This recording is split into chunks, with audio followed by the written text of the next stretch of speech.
है कि भगवान बुद्ध को यानी कि गौतम बुद्ध को ज्ञान की प्राप्ति कहां पर हुई थी? तो आपको ध्यान रखना है बोध गया में हुई थी। आर्य समाज की स्थापना किसने की? तो किसने की साथियों? स्वामी दयानंद जी ने आर्य समाज की स्थापना की है। अगला देखिए कि पंजाबी भाषा की लिपि कौन सी है? तो गुरुमुखी जो है ये पंजाबी भाषा की लिखी लिपि है। अगला प्रश्न देखिए कि भारत की मुख्य भूमि का दक्षिणतम किनारा कौन सा है? तो कन्याकुमारी आपको ध्यान रखना है, यानी कि कन्याकुमारी जो है यह भारत की मुख्य भूमि का दक्षिणतम किनारा है। उसके बाद लिखा हुआ है कि भारत में सबसे पहले सूरज कहां पर निकलता है? तो सबसे पहले सूरज अरुणाचल प्रदेश में निकलता है, आपको ध्यान रखना है। नेक्स्ट देखिए इंसुलिन का प्रयोग कौन सी बीमारी के उपचार में होता है? तो मधुमेह रोग में इंसुलिन का प्रयोग किया जाता है, आपको ध्यान रखना है। नेक्स्ट देखिए कि बिहू किस राज्य का प्रसिद्ध लोक नृत्य है? तो ये नृत्य है साथियों बिहू कहां का है? असम का है, ये बात आपको ध्यान रखना है।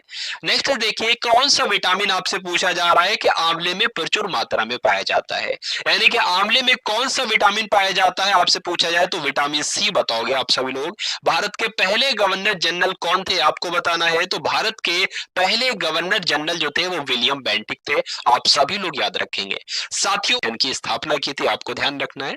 वास्को डिगामा कब भारत आया? तो आप सभी लोग जानते हैं 1498 में वास्को डिगामा भारत आया।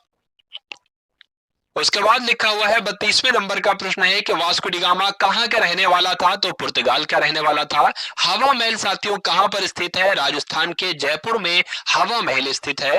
अगला देखिए कि सिख धर्म का संस्थापक किस सिख गुरु को माना जाता है? तो गुरु नानक जी को क्या कहा जाता है? सिख धर्म के यही तो संस्थापक है गुरु नानक जी।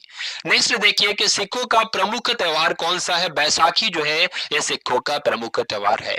लौह पुरुष किसको कहा जाता है? तो सरदार पटेल जी को क्या कहा जाता है? लौह पुरुष के नाम से जाना जाता है। ये इनका साथियों उपनाम है, उपनाम भी हम लोग कह सकते हैं, कभी कभी परीक्षा में पूछा जाता है, कभी कभी उपनाम से भी पूछ लिया जाता है, ऐसे भी पूछ लिया जाता है इनको किस नाम से जाना जाता है। तो सरदार पटेल जी को लौह पुरुष के नाम से जाना जाता है। अगला देखिए कि नेताजी किस महापुरुष को कहा जाता है? तो नेताजी किसको कहा जाता है? सुभाष चंद्र बोस को नेताजी के नाम से जाना जाता है, ये बात आपको ध्यान रखना है। अगला प्रश्न देखिए दिल्ली में जो लाल बहादुर शास्त्री की समाधि है ये क्या है? ये बात आपको बताना है। दिल्ली में स्थित लाल बहादुर शास्त्री की समाधि है, ये क्या है? विजय घाट, इसको याद रखना है, विजय घाट आपको ध्यान रखना है साथियों। नेक्स्ट देखिए महाभारत के रचयिता कौन है? महाभारत के रचयिता कौन है? तो वेद व्यास जो है, महर्षि वेद व्यास ये महाभारत के रचयिता हैं। अर्थशास्त्र नामक पुस्तक किसने लिखी आपसे पूछा जा रहा है? तो चाणक्य उत्तर आ जाए चाणक्य लगाना है, कौटिल्य उत्तर आ जाए कौटिल्य लगाना है, और विष्णुगुप्त उत्तर आ जाए तो विष्णुगुप्त